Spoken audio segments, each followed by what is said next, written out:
Et là, ça marche. Oui, ça marche. OK. Super, très bien. Donc, on a fait les salutations habituelles. Donc, c'est à Ah, toi, bonjour Serge. Rosemary. Ah, il y a Rosemary qui est là, c'est bon. Super. Juste attends. Tu nous entends? Oui? Ouais. Tu sors du boulot? Non, Ah bon, très bien. pas bien, j'ai de la fièvre. Ah, bah d'accord. Bon, bah, j'espère que ça va le faire. On va résumer tout ce qu'on a fait, enfin presque tout ce qu'on a fait grâce à Eustache. Et puis, on a des nouvelles personnes. On fera les présentations. OK.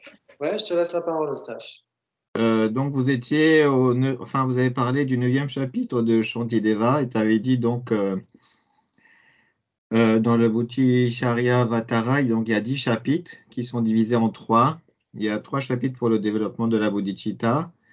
Donc c'est bénéfice de la bodhicitta, purification des actes négatifs et adopter la pensée d'éveil. 3 chapitres pour éviter donc que cela décline, c'est la vigilance, l'introspection et la patience.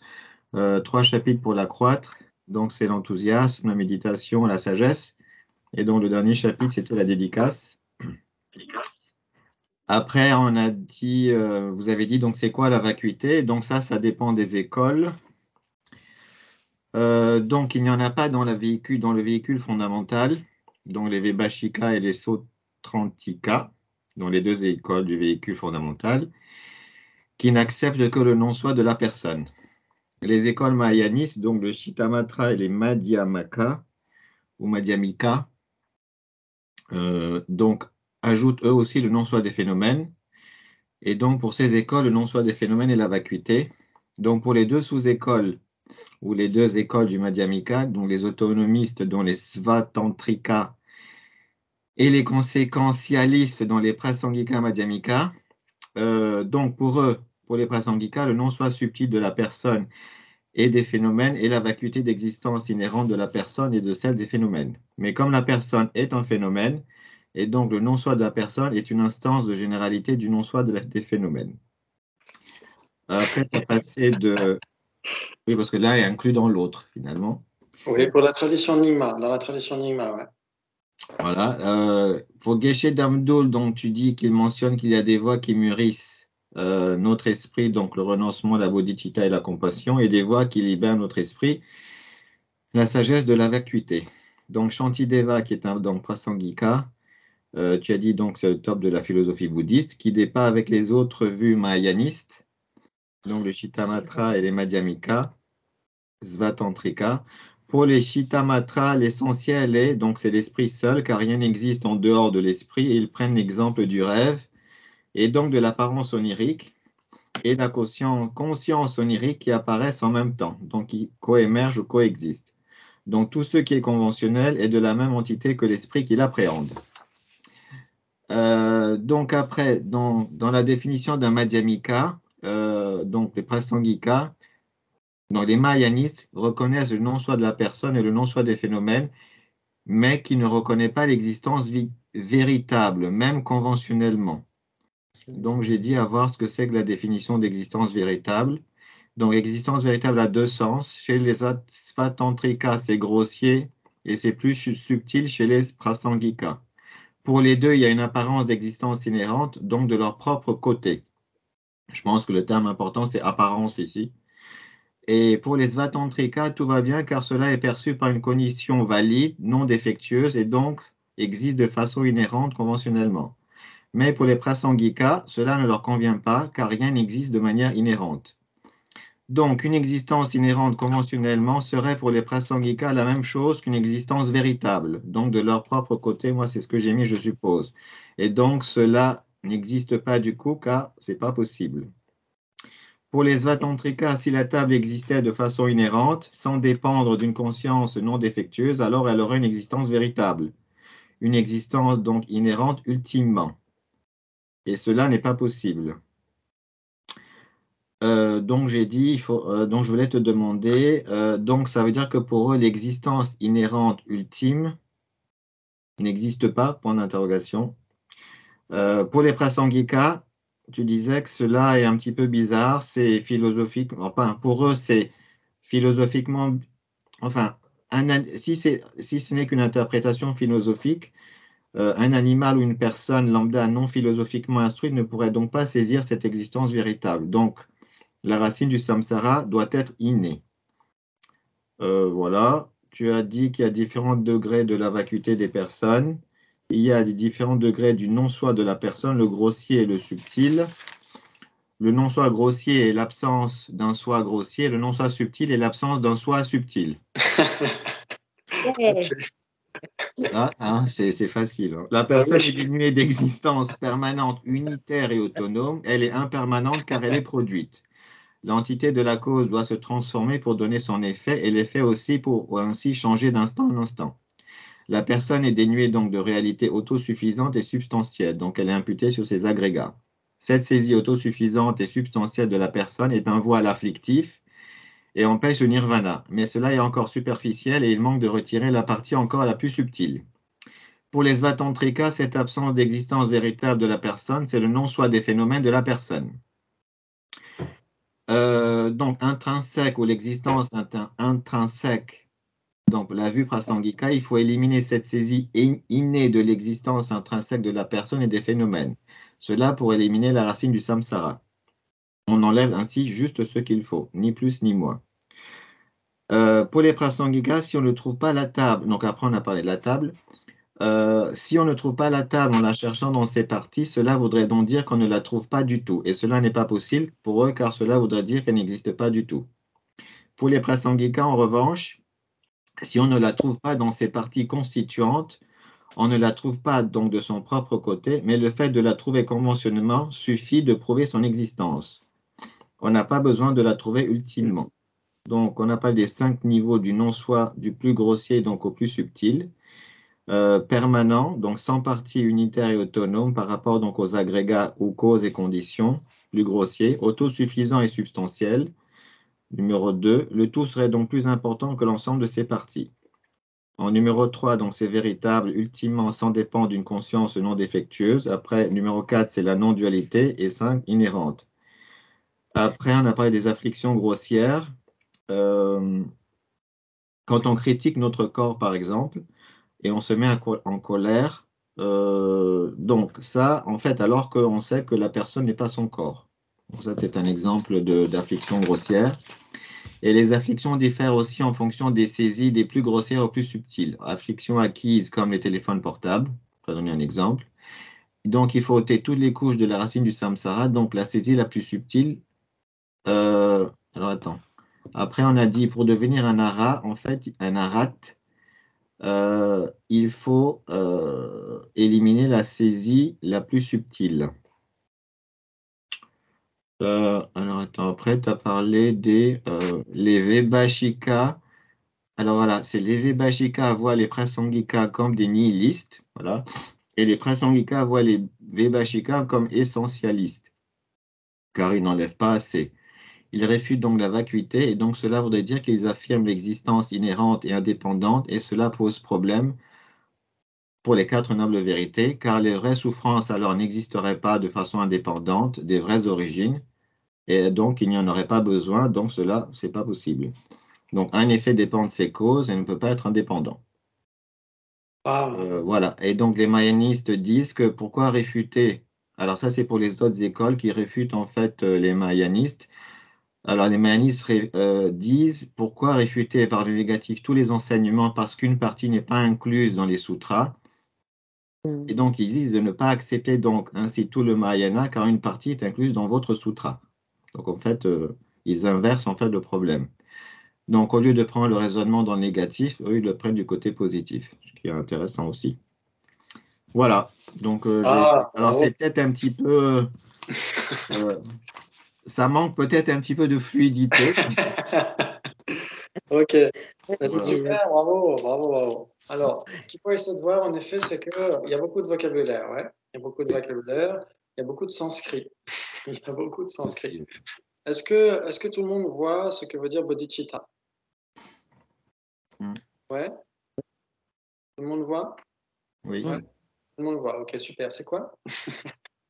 L'esprit d'éveil. Oui, et c'est quoi? C'est quoi Pour le l'esprit bien. d'éveil? Vouloir l'éveil pour le bien de tous les êtres. Voilà, exactement. Vouloir obtenir l'éveil pour le bien de tous les êtres. Ouais, ok, très bien. La Ok. compassion. Ouais, c'est fondé en effet sur la compassion et même sur la grande compassion. Ouais, très bien. Ok. Donc ça veut dire que si on se destine à obtenir l'éveil pour le bien de tous les êtres, on veut entrer dans le Mahayana. Ouais, ça parle à tout le monde, Mahayana? Ok, Oui. très bien. Non, Sophie? Non, ok. Donc Mahayana, ça veut dire le grand véhicule, ça veut dire la voie qui va mener vers le bonheur de tous les êtres. En fait, c'est pour ça que c'est grand, en fait. C'est parce qu'on inclut tous les êtres dans notre motivation. On veut obtenir l'état de Bouddha pour le bien Véhicule, je connais, mais pas Mahayana. Je connais Véhicule, grand véhicule, mais pas grand Mahayana. véhicule. Ah d'accord, ok, très bien. Ok, donc c'est le grand véhicule. Ouais, Mahayana, c'est le terme sanskrit. Ok. Et si on veut échapper à la souffrance définitivement, mais uniquement soi-même, on ne veut pas obtenir l'éveil pour le bien de tous les êtres, on va entrer dans le véhicule de libération individuelle. Ouais. Ok, très bien.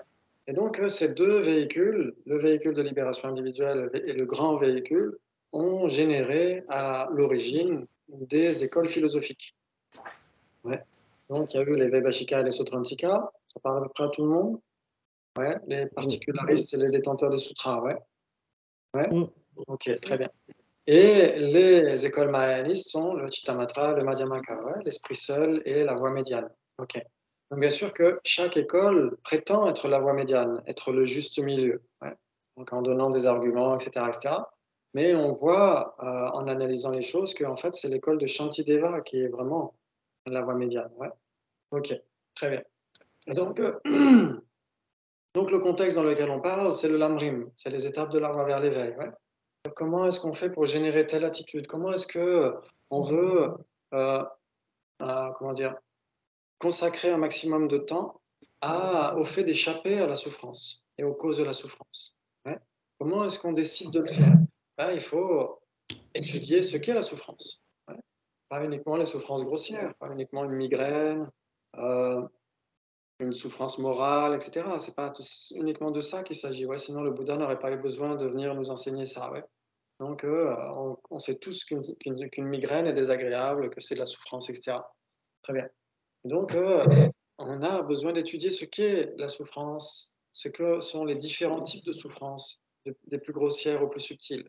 Et si on fait ce diagnostic, forcément, on va avoir envie d'échapper à ces souffrances, non? Qui souhaite souffrir pour le reste de ses jours? Personne. Ouais. Donc, si on se dit, OK, il y a des souffrances qui échappent à ma perception sensorielle, il y a des souffrances qui peuvent être, qui sont accessibles grâce à l'inférence, grâce à la déduction logique, grâce à un enseignement, etc., qu'on essaie de remettre en question grâce à l'esprit critique pour essayer d'en voir la validité. Si on se dit, OK, il y a différents types de souffrances, il y a des souffrances de plus en plus subtiles, et je souhaite échapper à n'importe quel type de souffrance, même les plus subtiles. Et si c'est le cas, à ce moment-là, on développe le renoncement. Ouais. Ça vous parle, le renoncement? Donc, on cherche à échapper à tous les types de souffrances, pas uniquement les souffrances grossières, pas uniquement les migraines, pas uniquement la dépression, mais tous les types de souffrances. Ouais. Ça, c'est le renoncement. Gilles, Oui. je peux aborder le thème, justement, la difficulté, renoncer à ça. C'est, on parle de détachement, et à chaque fois, moi, je me pose la différence, enfin, la limite entre le détachement et l'indifférence. Oui. Parce que je trouve que c'est pas facile, quoi. Oui. On prend un exemple au sein d'une petite communauté où chacun a ses propres problèmes et tout. Et on parle beaucoup dans nos sociétés donc de la solidarité, de l'entraide, etc. Mais à un moment donné, on sent très bien que alors qu'on n'a pas vécu le phénomène que l'autre a vécu, qui a engendré l'émotion de souffrance, et pourtant on partage plus que l'émotion, quoi, quelque part. Et donc, au niveau de se préparer, moi, des fois, j'ai l'impression qu'on glisse vite. Enfin, la limite est difficile à percevoir entre, justement, le détachement et l'indifférence. Oui. Je ne sais pas ce que tu en penses et comment c'est perçu. Il faut essayer de voir par l'expérience, en fait, quand on est dans l'une ou l'autre de ces attitudes, qu'est-ce qui change, qu'est-ce qui fait la différence. Ouais. Si par exemple, on marche dans la rue et on voit un mendiant et on fait semblant de ne pas le voir. Est-ce que c'est du détachement ou est-ce que c'est de l'indifférence? Là, je dirais de la différence. Voilà, tout à fait, exactement. Ensuite, si on le voit, on peut lui donner quelque chose, etc. Et bah, on sait qu'il a son cheminement à faire, qu'on a notre cheminement à faire. Et est-ce que c'est de l'indifférence ou du détachement? C'est là que ça devient plus flou parce que des fois, quand on veut intervenir, c'est du sacrifice, mais en plus, je pense que c'est du sacrifice souvent inutile. Oui. Par exemple, ok. Par exemple, on se balade dans la rue, pareil, et on entend une musique sympa qui passe dans un magasin. Est-ce que on est conscient de ce qu'il y a cette musique ou pas? Oui, on est conscient, donc on Oui, n'est on est pas indifférent. Mais Oui. est-ce qu'on va rester jusqu'à la fin de la musique ou est-ce qu'on va continuer à passer son chemin? On continue. Voilà, et donc ça veut dire qu'on est détaché par rapport à cette musique. Sinon, enfin, il faudrait qu'on reste à chaque fois dans le magasin, D'accord, fait semblant de choisir des trucs juste pour écouter la fin du solo de guitare. d'accord. C'est là, Donc, c'est-à-dire qu'à un moment donné, même quand on est dans l'empathie, à un moment donné, il faut se détacher parce que de toute façon, on sait que voilà, il faut qu'on passe notre chemin, on a aussi autre chose à faire.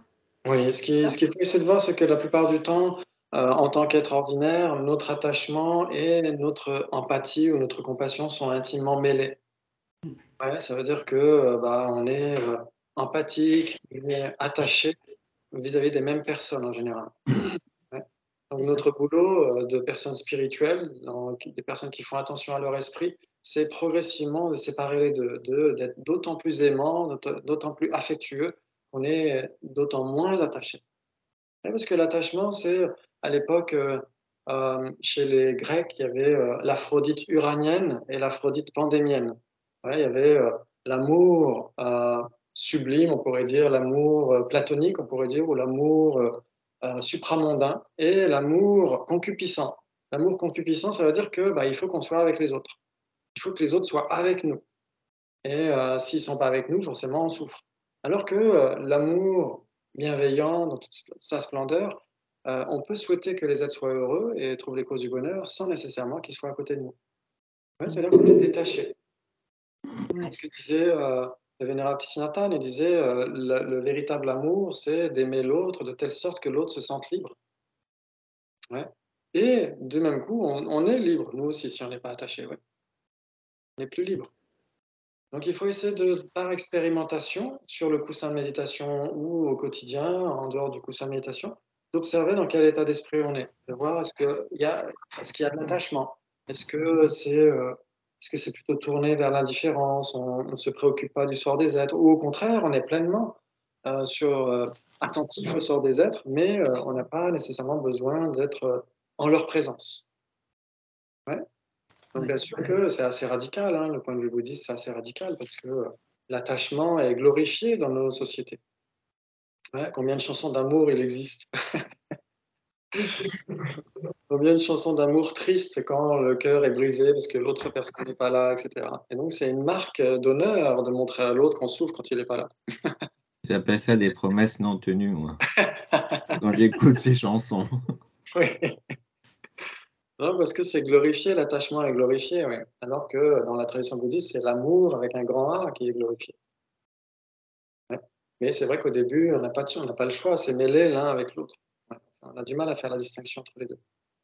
Et donc, si on est détaché, les gens prennent ça pour l'indifférence, par exemple. Oui. Parce qu'ils ne font pas nécessairement la distinction. Ouais. Alors que c'est pas nécessairement le cas. On peut être détaché, être pleinement attentif au sort des êtres et agir au quotidien, se transformer intérieurement pour leur bien à eux. Ouais. Et donc, si on a cette attitude-là de vouloir que tous les êtres soient heureux, et donc on veut progresser, on veut se perfectionner intérieurement. Et donc, on a l'attitude des bodhisattvas, le grand véhicule. Ouais.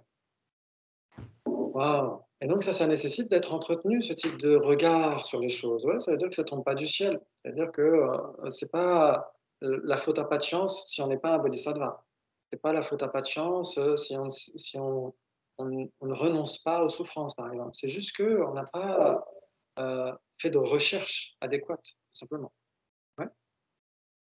Ok, très bien.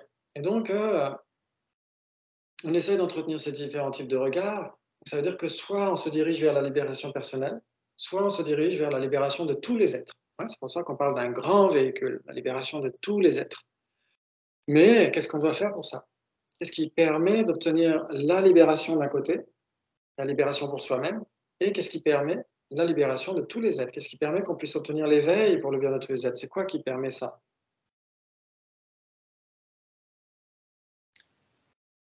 C'est déjà une volonté. Oui, on a une motivation. Tout à fait. Et le développement de la compassion. Oui, tout à fait. Donc, la compassion, elle existe dans les deux véhicules. Oui. Éliminer les voiles cognitifs. Oui, voilà. Et ce qu'il faut essayer de voir, c'est qu'on a des obstacles. C'est-à-dire que, par exemple, en ce moment, moi, je ne suis pas libéré. Je ne suis pas du tout libéré. Je ne suis pas du tout éveillé. Donc, qu'est-ce qui fait que ce n'est pas le cas? Qu'est-ce qui fait qu'on n'est pas libéré? Qu'est-ce qui fait qu'on n'est pas éveillé? C'est parce qu'on a des obstacles, on a des voiles, ouais, on a des crispations, on a des blocages, on pourrait dire. OK. Donc, qu'est-ce qui empêche la libération? Non. L'ignorance fondamentale. Ouais. L'ignorance fondamentale, c'est ce qui nous piège dans la nasse de fer, comme dit la Tsongkhapa dans les 3 aspects principaux de la voie. Il dit l'ignorance fondamentale, c'est ce qui nous piège dans la prison. Ouais. Ça veut dire que l'ignorance fondamentale nous fait croire aux apparences. Ouais. C'est-à-dire que quand vous regardez quelqu'un, quand vous entendez quelqu'un, quand vous voyez quelque chose, quand vous expérimentez quelque chose, au bout d'un moment, il va y avoir cette saisie d'existence indépendante de cette personne, de cette chose, de cette situation, de cet événement, etc. Ouais. C'est-à-dire que ça n'arrive pas nécessairement tout de suite. C'est-à-dire qu'on peut appréhender le chant d'un oiseau sans nécessairement le saisir comme existant en soi. Mais il nous apparaît comme s'il existait en soi, comme s'il existait de manière indépendante. Donc forcément, si on traîne un peu la savate, si on reste un peu sur l'objet, eh ben, il va y avoir la saisie. On va croire à l'apparence. Ouais. Donc cette saisie d'existence indépendante, c'est l'ignorance fondamentale. C'est ce qui empêche le nirvana et l'éveil. Ouais. J'ai une question. Au niveau des animaux, il a disparu. Ah non, il est là, je sais pas. Au niveau des animaux, du coup, un animal, quand il voit en fait un objet, ou je sais pas, n'importe quoi, comme il n'a pas de réflexion par rapport à si cette chose existe ou pas, d'ailleurs, tu en avais parlé la dernière fois, du coup, lui, est-ce qu'il saisit cette chose comme existant de son propre côté? Alors justement, ce qu'il faut essayer de voir par rapport à l'ignorance fondamentale, cette ignorance fondamentale, c'est un concept. Ouais. C'est-à-dire que c'est une saisie conceptuelle, c'est un concept qu'on a dans la tête, et ce concept n'est pas discursif, ça veut dire que c'est pas intellectuel, c'est pas quelque chose de philosophique. On ne réfléchit pas nécessairement en se disant bah, ça doit exister de son propre côté, parce que ça m'apparaît comme ceci, etc. Pas du tout, il n'y a pas cette réflexion-là. Donc ça veut dire qu'un concept peut être dans l'esprit de quelqu'un, de n'importe qui, sans nécessairement que ce soit un discours conceptuel. Ouais. C'est la saisie innée, c'est ça? Oui, exactement. Par exemple, si vous pensez à votre dessert favori, par exemple, en ce moment. Par exemple, moi, j'ai pensé au ragoût que Rosemary nous a apporté pendant les vacances. C'était de belles vacances que j'ai vécues depuis très longtemps. Pas que grâce au ragoût d'ailleurs. Et donc, quoi, si le je pense au ragoût? ragoût, donc là, je suis en train de me faire des films. Mais si je pense que uniquement au chocolat, c'est statique, ouais. On a un concept à l'esprit. Si vous pensez au chocolat, vous avez un concept à l'esprit. Mais est-ce que vous êtes en train de réfléchir? Est-ce que le chocolat fait du mal à la santé? Est-ce qu'il est plein de sucre? Est-ce qu'il est délicieux parce qu'il vient de Suisse? Non, vous ne pensez pas à tout ça. Vous êtes uniquement sur un concept. L'ignorance, c'est pareil. L'ignorance, c'est un concept qui est statique d'une certaine manière. Hein. Il est là. Et ensuite, si on renforce ce concept grâce à de l'intellection, grâce à des élaborations, en philosophant de travers, à ce moment-là, on va renforcer cette saisie innée et elle va devenir non seulement innée, mais elle deviendra aussi acquise. Elle deviendra philosophiquement acquise. Ouais. Parce qu'on va tenter de corroborer de manière distordue ce concept totalement faux qui n'a rien à voir avec la réalité et de le renforcer grâce à des élucubrations philosophiques. Ouais. Mais on l'a nécessairement dès qu'on est un être ordinaire, qu'on soit un être humain ou pas, on a nécessairement cette saisie innée. Elle est innée justement parce qu'elle n'est pas philosophiquement acquise. On la trimballe avec nous depuis toujours, ouais. Pourtant, le chien, quand il va voir ses croquettes, il les attend avec impatience. Donc, il sait que c'est une croquette, il va manger. Donc, après, je ne sais pas si conceptuellement, il réfléchit qu'il va manger. Si, forcément, parce qu'il salive. Donc, c'est-à-dire conceptuellement, il réfléchit qu'il va manger. Donc, du coup, après, je ne sais pas si c'est... Parce que normalement, c'est un réflexe dit pavlovien, mais du coup, parce que il va pas, je ne sais pas si c'est une conception, donc lui, il va rester dans la saisie innée de la chose qu'il va voir. Oui. Par contre, nous, philosophiquement, donc on réfléchit, donc ça voudrait dire que, enfin, je sais pas, donc ça pourrait être plus facile pour eux de s'en sortir, mais finalement, non, parce que nous, on réfléchit, malgré que ça nous enferme, on a peut-être, ça nous donne la possibilité aussi d'en sortir parce qu'on a une réflexion, je sais pas. Mais je ne suis pas sûre que la réflexion conduise forcément à l'erreur. Justement, c'est les deux options. Une réflexion peut conduire à l'erreur en extrapolant, comme elle peut conduire aussi à avancer. Oui, tout à fait. Oui. C'est un outil qui peut nous faire du mal ou nous libérer, en fait, hein, la raison, la réflexion. Hein. C'est ce que dit souvent Sainte Dalai Lama.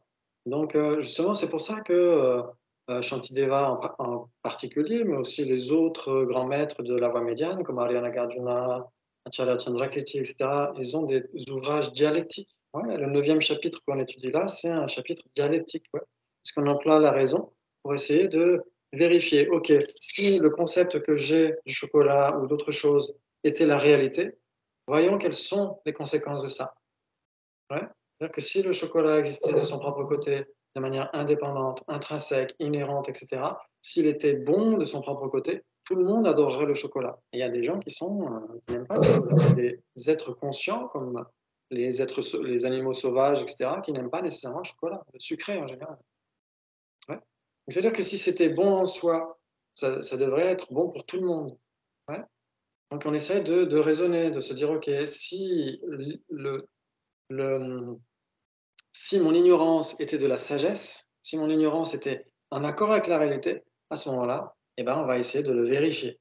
Et donc, on se rend compte que non, c'est totalement à côté de la plaque. Et donc, ce n'est pas de la sagesse en accord avec la réalité, mais que c'est de l'ignorance. Oui.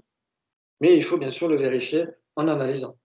On ne peut pas simplement rester sur le coussin, méditer, ne penser à rien, essayer d'être dans la pleine conscience, sur le souffle, etc. Ça, c'est peut-être quelque chose qui va mûrir notre esprit, mais ça ne sera jamais libérateur. Ouais.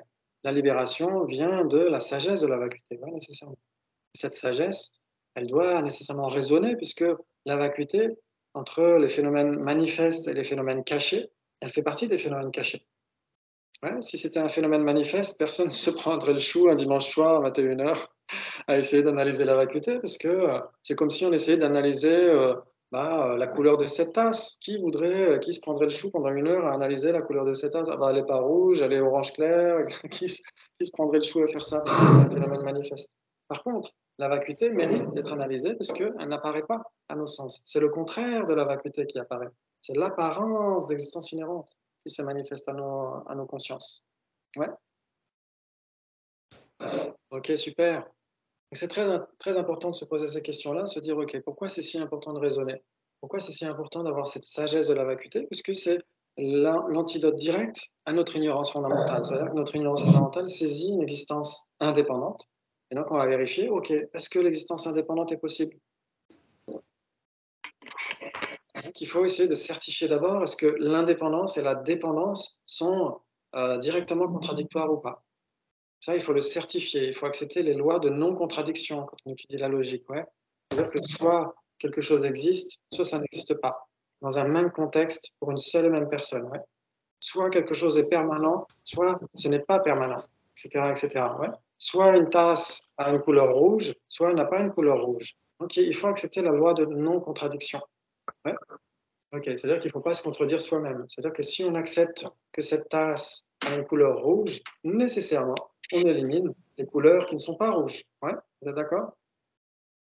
Ouais. Et si on dit que cette tasse est une tasse, nécessairement, on élimine le fait que ce soit une table, une chaise, un arbre, etc., etc. Ouais. Donc, on élimine le fait que ce soit une non-tasse. Ouais. Ça parle à tout le monde? Ok, très bien. Oui. Donc, c'est pour ça qu'on a tous ces débats dialectiques, en particulier le vendredi, etc. C'est justement pour mener à cette compréhension extrêmement aboutie de la dialectique qui est tournée vers la réalité ontologique des choses, la façon dont les choses existent, ouais, la façon dont nous existons. Ok, donc il faut d'abord certifier, est-ce que ça dépend? Si ça dépend, ça ne peut pas être indépendant par rapport à la même chose. Par exemple, cette tasse, elle dépend de quoi, par exemple? De la matière qui la compose, de qui l'a fabriquée, de tout ça. Voilà. Donc, on va dire d'abord de cause, ouais, parce que s'il n'y avait pas eu des causes, elle ne serait pas là, vous êtes d'accord? Ouais. Ok. Donc, si on affirme qu'une tasse dépend de causes, on affirme nécessairement qu'elle serait indépendante par rapport à des causes. Ouais, vous êtes d'accord? Comment? Ouais. Elle serait dépendante. Elle serait dépendante, oui. Elle serait dépendante, je suppose. Elle est, on affirme, pardon, j'ai peut-être Ah. pas été. Ouais. Indépendante. Si on affirme qu'elle est dépendante par rapport à des causes, on infirme ou on réfute, pardon, c'est peut-être mieux de dire réfute, le fait qu'elle serait indépendante par rapport à des causes. Vous êtes d'accord? Oui. Ouais. Très bien. Et donc, si on.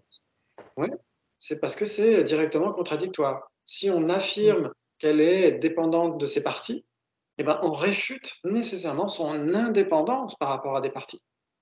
Là, vous êtes d'accord? Très bien. Oui. Et donc, grâce à ces raisonnements, on arrive à prouver que les phénomènes dépendent. Et s'ils dépendent, ils ne sont nécessairement pas indépendants. Et donc, notre concept qui saisit nous, les autres, comme étant indépendants, n'a rien à voir avec la réalité. Ouais, ça joue? Mhm. C'est bien, ça c'est très important. Et donc, plus on va comprendre que les choses dépendent en dépendance de différents facteurs, plus on va faire sien ce regard, cette sagesse, plus cette sagesse qui est en accord avec la réalité va gagner du terrain, plus l'ignorance qui repose que sur du vent, que sur une simple distorsion, va perdre du terrain, et jusqu'à ce qu'un jour elle soit totalement éliminée, jusqu'à ses graines, etc., et qu'on obtienne la libération et l'éveil. Ouais. C'est ça qu'on essaie de prouver les choses. Ouais. C'est très important. Ouais, ça parle à tout le monde? Oui. Ok, super. Ça, c'est vraiment fondamental. Donc, forcément, par exemple, on essaie d'observer, ok, quand on dit dépendant, indépendant, est-ce qu'il y a des niveaux plus ou moins grossiers, plus ou moins subtils, hein? Donc, tout à l'heure, on a parlé des différents types de non-soi. Ça veut dire que si on dépend de choses très subtiles et qu'on ne comprend que la dépendance grossière, eh ben, on va ne réfuter qu'une indépendance grossière. Ouais, t'es d'accord? On va réfuter ça, une saisie grossière d'indépendance. Ouais. Mais si on comprend les niveaux de dépendance plus subtils, à ce moment-là, on aura des chances d'éliminer les saisies plus subtiles d'indépendance. Ouais. Mhm. Donc il faut essayer de comprendre, ok, de quoi dépendent les choses. Est-ce que tout ce qui existe dépend nécessairement de causes? Par exemple. Tout ce qui existe dépend de causes. Tout ce qui existe dépend de causes. Bah oui, tout. C'est produit. Ah, Oui, Rachel? tout est produit. Oui, Bernard, Ah, Rachel? pas tous. Hmm. Il y a des... Ah non. Ok. Je suis pas sûr que la vacuité dépend de causes. Je sais pas. Ah, La J'ai l'impression que vacuité. la vacuité, j'ai l'impression que la vacuité, je sais pas. Je pense qu'elle elle dépend pas de cause, mais après, je pense pas parce qu'elle n'est pas produite. ah. Donc du coup, je ne sais pas si elle dépend de cause. J'ai l'impression que non, mais après, je pense que non. Je suis pas C'est sûr. tout le phénomène permanent, quoi. Mais la vacuité, c'est pas un phénomène. Alors la vacuité ne serait pas un phénomène. Donc qu'est-ce qu'on entend par phénomène? Ce phénomène, c'est existant. Oui, Qui peut être Existant. vérifié par une condition valide, non? oui, c'est vrai Ouais. que oui, très bien. Wow. On voit qu'il y a des définitions. Très bien. Ouais. Donc en général, quand on a la philosophie occidentale, phénomène, ça vient du grec phos, ouais, la lumière. Et donc, c'est ce qui se manifeste à nos sens. Donc, de ce point de vue-là, en effet, la vacuité ne serait pas un phénomène du point de vue occidental. Mais du point de vue indo-tibétain, du point de vue bouddhiste, phénomène, c'est dharma en sanskrit. Et donc, ça veut dire c'est quelque chose qui a une entité, qui possède son entité, qui possède des caractéristiques. Ouais. Et donc, c'est équivalent, comme dit Dominique, à existant, à connaissable. Ouais. C'est-à-dire qu'un dharma en sanskrit, il y a 10 sens possibles, mais l'un des sens, c'est phénomène. Et les équivalents de phénomène, c'est existant. Donc, existant, comme dit Eustache, c'est qui est observé par une cognition valide. Ouais. C'est-à-dire que la vacuité, si elle n'était pas observée par une cognition valide, le Bouddha enseignerait la vacuité, Shantideva enseignerait la vacuité, Ariya Nagarjuna enseignerait la vacuité sans jamais l'avoir perçue. Donc, ce sera un petit peu de la publicité mensongère. Ouais. Donc, il faut que la vacuité puisse être observée par une cognition valide, puisque ce qui n'est pas observé par une cognition valide n'existe pas. Donc, bien sûr, quand on dit observé par une cognition valide, ce n'est pas nécessairement la nôtre. Hein. Parce que, par exemple, moi, je n'ai pas de cognition valide de la vacuité. Ça ne veut pas dire qu'elle n'existe pas. Hein. C'est ce que dit Acharya Dharmakirti. Il dit Matanchi n'a même pas mine. Ce n'est pas parce qu'on ne voit pas quelque chose que ça n'existe pas. Mais si ce n'est l'objet d'aucune cognition valide, même celle d'un Bouddha, même celle d'un Arya, dans ce cas-là, on peut dire que ça n'existe pas. Ouais, ça joue pour tout le monde? Ouais. Ouais. Et du coup, la vacuité par rapport aux causes et conditions. Alors justement, voilà, si on se dit, OK, si on prend uniquement le niveau grossier de dépendance, ouais, tel que les entendent surtout les écoles philosophiques basiques, c'est la dépendance causale, ouais, c'est le sens littéral de pratitya samutpada, c'est la production dépendante. Ouais.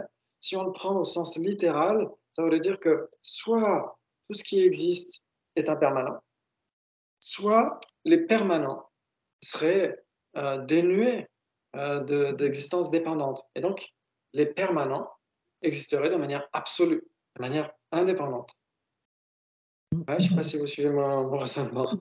Donc, si on dit que la production dépendante, l'existence dépendante telle qu'on l'entend habituellement, s'arrête uniquement à la production dépendante, ça veut dire que soit tout ce qui existe est nécessairement produit, donc tout ce qui existe est nécessairement impermanent, soit ça veut dire que s'il y a des permanents, des phénomènes permanents qui ne sont pas produits, vu qu'ils ne dépendent pas de causes et conditions, et donc que la seule dépendance possible, ce serait par rapport à des causes et conditions, si eux ne dépendent pas de causes et conditions, ils auraient une existence absolue, une existence indépendante, inhérente.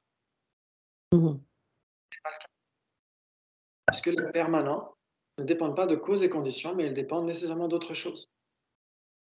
Donc, la vacuité ne dépend pas de causes et de conditions. Exactement. Voilà. Ouais. Très bien. Et donc après, quand on parle de conditions, il y a la condition causale et il y a des conditions qui peuvent, d'un certain point de vue, si on comprend ce que disent certains maîtres, par exemple, il y a Gen Lamrimpa, c'est un très grand maître qui parle de la vacuité dans Realizing Emptiness. Il parle de 3 conditions pour qu'un phénomène existe. Il faut une base d'imputation, il faut des caractéristiques. Ensuite, il faut quelqu'un qui impute, qui désigne le phénomène en question. Et il faut l'imputation elle-même. Ouais. Donc, si on a ces 3 conditions, on a un phénomène. Sauf que ces 3 conditions, est-ce qu'elles préexistent au phénomène en question ou pas? Ou est-ce qu'elles coexistent? Parce qu'une cause doit nécessairement exister avant son effet. Elle Ça coexiste. dépend. Ouais. Elle coexiste pour Rosemary, oui. C'est-à-dire que la base d'imputation, on va dire par exemple la tasse ici. La base d'imputation de la tasse, c'est quoi? C'est toutes ses parties, ses caractéristiques, etc. Ouais. Très bien. La base d'imputation, la tasse, c'est le phénomène imputé. Ouais. Si on dit que la base d'imputation est une condition dans le sens une cause de la tasse, ça veut dire qu'elle doit exister avant la tasse. Parce qu'une cause doit nécessairement exister avant son effet. Est-ce que la base d'imputation de la tasse, est-ce que les caractéristiques de la tasse existent avant la tasse ou pendant la tasse? Pendant la tasse. En même temps que la tasse. Ouais. Très bien. Donc ça veut dire que la base d'imputation, le phénomène imputé et la personne qui impute sont des conditions de cette tasse, mais ces conditions coexistent à cette tasse. Ouais. Pour la personne qui désigne, bon, on pourrait se dire, ok, c'est pas nécessairement. La tasse reste une tasse, même dans le placard, même quand on n'y pense pas. Ouais. Sinon, on découvrirait toutes nos tasses au moment où on ouvre le placard, on dirait, bah, toi tu as une tasse, toi tu as une tasse, toi tu as une tasse, et avant cela, elle n'existerait pas en tant que tasse. Ce serait pas possible. Mais il faut nécessairement que la base d'imputation et le phénomène imputé existent en même temps. Ouais. Mais pour les Prasangika, pas nécessairement. Cette dépendance n'est pas inhérente. La dépendance entre la base d'imputation et le phénomène désigné, ce n'est pas une désignation, ce n'est pas une relation inhérente. La relation inhérente, ça veut dire que, par exemple, l'un de mes enseignants, Guichel Ossel, il parle de son fauteuil préféré. Il me dit que s'il avait une relation inhérente avec son fauteuil, ça veut dire qu'il faudrait qu'il soit assis tout le temps dans son fauteuil, même quand il est au lit, par exemple. Comme si le support et le supporté devaient nécessairement coexister en tout temps et en tout lieu.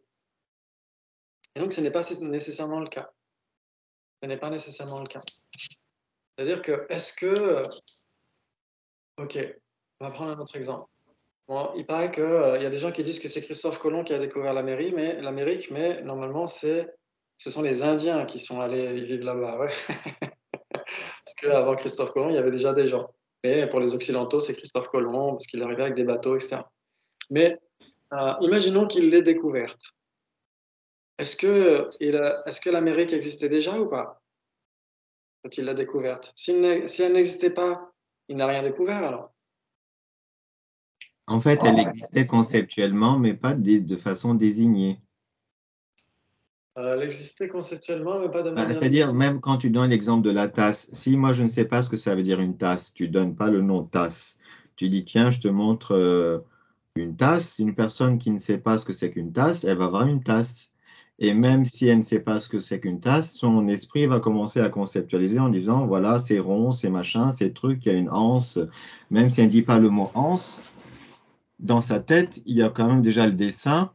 Elle va pas dire le mot tasse ou anse ou je ne sais pas quoi, mais elle va déjà avoir les parties. Donc, même si elle ne dit pas que c'est une tasse, elle sait déjà que c'est une tasse. Non, mais sans le nom de tasse. En fait, moi, je fais la différence entre la désignation et la base d'imputation, parce que la base d'imputation, effectivement, moi, je le vois plutôt conceptuellement dans ma tête. Et la désignation, c'est comme si quelqu'un parle une autre langue et, par exemple, je ne sais pas, un anglais va dire mug, mais toi, tu dis tasse, dis, bah, je ne sais pas ce que c'est qu'une tasse.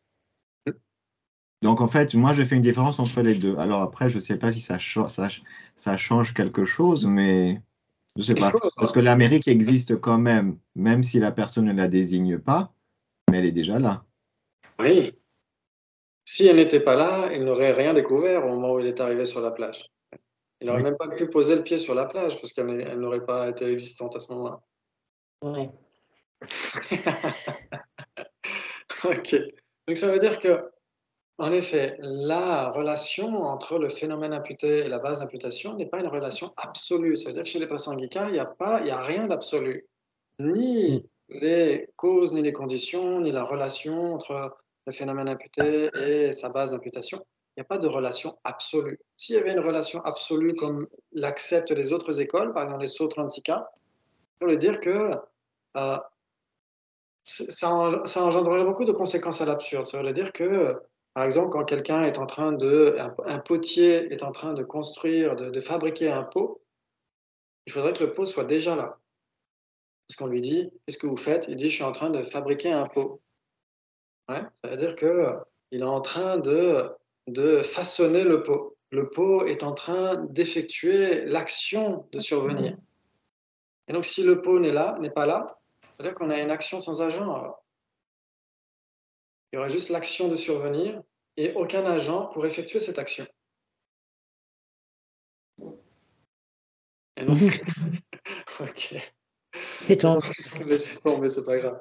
Donc, ça veut dire que c'est-à-dire que la relation n'est pas inhérente. Pour les autres écoles, oui, pour les Sautrantika, par exemple, ils vont dire que s'il y a une action, il y a un agent, et s'il y a un agent, il y a une action, puisque là, nécessairement, la relation doit être absolue, doit être inhérente, parce que tout ce qui existe doit être inhérent. Donc, les Prasangika arrivent et leur disent, oui, mais à ce moment-là, si on dit qu'on est en train de fabriquer un pot, le pot est en train d'accomplir l'action de survenir, mais il n'est pas encore là. Il n'est pas déjà survenu. Il n'est pas déjà produit, il est en train d'être produit. Donc, si on dit que l'agent et l'action ont une relation inhérente, il faudrait que l'agent soit là au moment où l'action est là. Donc, que le pot soit déjà là, en train d'être produit. Donc, quel besoin a-t-on de le construire, de le fabriquer, puisqu'il serait déjà là? Ok, très bien. Donc, ça, c'est des arguments supplémentaires pour voir qu'en effet, chez les Prasangika, rien n'est absolu, pas même la relation entre la base d'imputation et le phénomène imputé. Et j'ai l'impression personnellement que c'est ce que veut dire Alaya Nagarjuna dans le chapitre 10, la relation entre le feu et le combustible dans le traité du milieu. C'est mon chapitre préféré. Et j'ai l'impression que c'est ça qu'il veut dire quand il parle de la relation entre le phénomène imputé et la base d'imputation. Il n'y a pas de relation inhérente non plus. Ok. Donc ça, peut-être qu'un jour, on pourra essayer d'en reparler. Ce serait super. Ok. Ok. Waouh, il est déjà moins 13. Et là, j'ai pas le Wi-Fi, je suis pas dans le temple habituel parce qu'on est en train de le refaire en Nalanda. Donc je pense pas avoir plus de 22 heures de Wi-Fi, enfin jusqu'à 22 heures. J'essaierai de terminer avant. Ok. Très bien. Donc là, ces discussions annexes, elles peuvent être revues encore et encore pour essayer de voir qu'en effet, la dépendance entre le phénomène imputé, sa base d'imputation, et la dépendance entre le phénomène imputé et la personne qui impute, etc., ou qui désigne, c'est pas une dépendance absolue. Voilà, ça veut dire que on peut, en effet, si on ne sait pas qu'un phénomène est une tasse, on peut malgré tout appréhender une tasse sans savoir que c'est une tasse. Ouais. Par exemple, si vous rencontrez Eustache dans la rue, vous le rencontrez, vous parlez avec lui et tout ça. Puis après, je vous demande, tiens, vous avez rencontré le dentiste du groupe. Et là, vous allez dire, mais c'est qui? Bah, je vais vous dire, bah, c'est Eustache. Et après, vous allez vous dire, ah, mais oui, c'est lui que j'ai vu. Donc, ça veut dire que vous avez parlé avec un dentiste sans savoir qu'il était dentiste. Et pourtant, vous avez quand même échangé avec lui. Ouais. Bah oui, ouais. Ça veut dire que d'un même point de vue, la Tsongkhapa va dire que mais c'est le même problème que le bourgeois gentilhomme qui parle la prose sans savoir qu'il parle la prose, tout simplement. Ouais, le jour où il découvre qu'il parle la prose, il sait qu'il parle la prose, mais il a toujours parlé la prose. Et pour la Tsongkhapa, on est en train d'appréhender des vérités conventionnelles sans savoir que ce sont des vérités conventionnelles. Pour nous, ce sont des vérités ultimes. On y croit, dur comme fer, c'est la réalité ultime, etc. Et quand on a une approche de la voie médiane, de la vacuité, on se rend compte que tout ce qui n'est pas la vacuité, tout ce qui existe et qui n'est pas la vacuité, c'est une vérité conventionnelle. Et on le réalise seulement là. Mais on était en train de traiter avec des réalités conventionnelles. Nous sommes des vérités conventionnelles depuis toujours, sauf qu'on ne le réalisait pas. On ne le réalise qu'une fois qu'on a un petit peu une approche de la vacuité. Ouais, ça joue? Ok, très bien. Donc cet exemple du bourgeois gentilhomme est très très utile. Ok. Ok. Et donc ça veut dire que si par exemple on dit, ok, si on dit, bah oui, tu as discuté avec un dentiste, etc. Et là, vous allez dire, mais oui, en effet, j'ai discuté, c'était un dimanche soir, etc., sur Internet, etc., etc. Et donc ça veut dire que si vous vous en souvenez, un souvenir, c'est nécessairement ce qu'on appelle une cognition subséquente. Ça veut dire que c'est une cognition qui réalise ce qui a déjà été réalisé.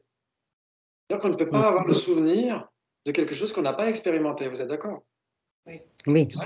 Très bien. Et donc, si on se dit, OK, ah, mais oui, tiens, j'ai discuté avec un médecin, j'ai discuté avec un dentiste, au moment même où on l'appréhendait, on ne le savait pas. Et pourtant, on le réalise par la suite. Et si on le réalise par la suite, ça veut dire qu'il y a déjà eu une réalisation qui a eu lieu au moment où on discutait avec cette personne. Oui. On ne peut pas se souvenir de quelque chose qu'on n'a pas expérimenté. Si on dit, ah ouais, mais tu as discuté avec quelqu'un, etc. Oui, en effet, j'ai discuté avec cette personne. Et donc, en effet, ah, mais alors j'ai discuté avec un dentiste.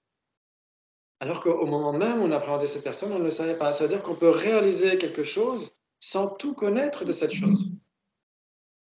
Ouais. Oui, bien sûr. Oui.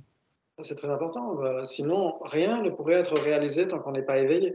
C'est-à-dire qu'on ne connaît pas le nombre de molécules de la tasse. Et pourtant, on réalise que c'est une tasse. Ouais. Donc, on ne sait pas qui l'a fabriquée, d'où elle vient, dans quelle usine, etc. on sait qu'elle vient de tel magasin, etc. Mais à part ça, qu'est-ce qu'on sait de cette tasse? Pas grand-chose. Et pourtant, on réalise quand même une tasse. Si après on nous dit, ah, mais c'est une tasse que j'ai fabriquée il y a 5 ans, etc., à ce moment-là, on le réalisera aussi. Et ça fait partie de la base d'imputation de la tasse, même si on n'a pas tout réalisé de cette base d'imputation au moment même où on l'appréhendait. Ok, très bien. Ça veut dire que quand Christophe Colomb a mis le pied sur la plage, il a dit, ok, ensuite on va l'appeler l'Amérique, ok. Mais au moment où il a mis le pied sur la plage, c'était déjà l'Amérique, sauf que personne ne l'avait réalisé à ce moment-là. Simplement. Ok. Eh bien, si ça se trouve, ce que je dis est complètement inepte, c'est pas grave. Okay. Très bien. Et donc, la vacuité, telle est la clé. On en est à cette page-là, c'est entre les strophes 51 et 52 du livre. Je ne sais pas si tout le monde l'a, mais moi j'ai l'ancienne version avec 10 pages de retard. Ce n'est pas très grave, on peut s'en passer, on n'est pas obligé de l'avoir. Il faut essayer de voir que Shantideva est en train de débattre avec des non-prasangika, bien sûr.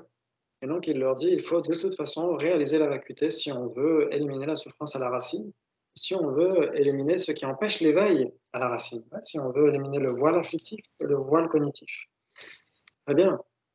Et donc, c'est ce que dit ici sa sainteté. Il dit la vacuité, telle est la clé. Il dit il semble y avoir de nouveau une légère différence entre les deux commentaires sur lesquels je m'appuie dans l'interprétation de la stance suivante, bien qu'à mon avis, ils aboutissent à la même conclusion selon laquelle un bodhisattva reste libre des deux extrêmes. L'extrême du cycle des existences et l'extrême de la paix solitaire du nirvana. Ça, c'est très important. Très important.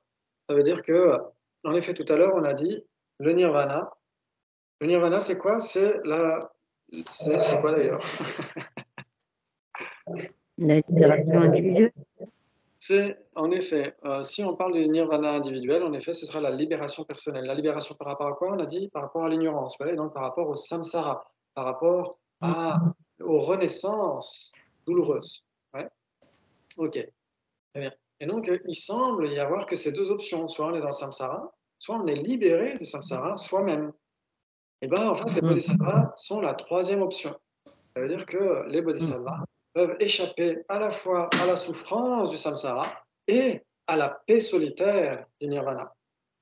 C'est-à-dire que les bodhisattvas, ils veulent obtenir le grand nirvana, ils veulent obtenir l'éveil pour le bien de tous les êtres. Ouais. Et donc, ils veulent pas obtenir la libération personnelle. Ouais, vous êtes d'accord? Très bien. Ok, donc il y a des gens parfois qui disent que les bodhisattvas comment dire, repoussent leur éveil tant que les êtres ne seront pas eux-mêmes éveillés. Mais en fait, aucun bodhisattva ne veut ça. Un bodhisattva veut à tout prix aider tous les êtres. Et donc la meilleure façon de le faire, c'est d'obtenir l'état de Bouddha. Donc ils veulent à tout prix obtenir l'état de Bouddha pour le bien de tous les êtres. Ils ne repoussent jamais leur éveil. Par contre, un bodhisattva ne tombe jamais dans la libération individuelle, dans le nirvana individuel. C'est ça que repousse un bodhisattva, ouais. Et bien sûr, un bodhisattva repousse aussi le samsara. Il ne souhaite pas être pris dans les marécages du samsara en espérant aider les autres à s'en sortir. Il doit s'en débarrasser aussi. Il doit se débarrasser de la souffrance aussi, ouais. C'est ça le renoncement. Donc, ça veut dire que vouloir obtenir la séparation définitive de la souffrance et des causes de la souffrance, c'est le renoncement. Et ça n'implique pas nécessairement qu'on veuille pour cela obtenir le nirvana individuel. On peut vouloir obtenir l'éveil pour le bien de tous les êtres. Ouais. Ça va? Oui. Ouais. Ok, très bien. Ça, c'est très important. C'est-à-dire que ce n'est pas parce qu'on veut échapper au samsara qu'on veut nécessairement obtenir le nirvana individuel. On peut vouloir échapper au samsara et obtenir l'éveil pour le bien de tous les autres. C'est ça que ça veut dire. Ok, ça veut dire qu'un bodhisattva ne se complaît pas dans la souffrance du samsara. Il renaît dans le samsara, mais pas dans la souffrance. C'est-à-dire délibérément, il renaît par le pouvoir de la compassion. Ouais. Alors que même une certaine nuance peut être faite. Par exemple, Geshe-Nanda, une fois, lors de ses enseignements, avait dit que un bodhisattva ne renaît pas sous le pouvoir du karma et des afflictions, mais en dépendance du karma et des afflictions. C'est très, très différent. C'est-à-dire qu'il a de la grande compassion, et grâce à la grande compassion, il a de l'attachement pour les prochaines renaissances, pour accomplir le bien des êtres. Ouais. il a du karma, il a des afflictions, etc., qu'il utilise pour accomplir le bien des êtres, jusqu'à ce qu'un jour, il se débarrasse totalement du karma contaminé, des afflictions. Ok, très bien. Très, très bien. Voilà, ça a été un petit peu une digression, ce qu'on a fait aujourd'hui par rapport à la base d'imputation et des phénomènes imputés, mais on en reparlera. Et on n'a pas lu la strophe 52, donc au moins qu'on lise un peu Shantideva, parce qu'on est là pour ça. Libéré de l'attachement et de la peur, le Bodhisattva demeure dans le samsara pour le bien des êtres qui souffrent par ignorance. Donc il demeure dans le samsara, ça veut dire qu'il renaît dans le samsara, mais pas sous le pouvoir du karma des afflictions, c'est ce qu'on vient de dire. Tel est le fruit de la réalisation de la vacuité. C'est grâce à la réalisation de la vacuité qu'un Bodhisattva échappe à la souffrance tout en renaissant dans le samsara pour accomplir le bien des êtres. Ouais. Ok, ça peut être un bon résumé de ce qu'on a dit jusqu'à maintenant. En tout cas, merci encore, merci. Désolé de parler trop et trop vite. J'essaierai de laisser un petit peu plus la parole la prochaine fois. Et donc à dimanche prochain. Merci encore. Merci. C'est un vrai plaisir. Merci. Prenez soin de vous. À bientôt. Ciao, ciao. Bonne Salut. semaine. Merci à vous aussi. Bonne semaine. Ciao.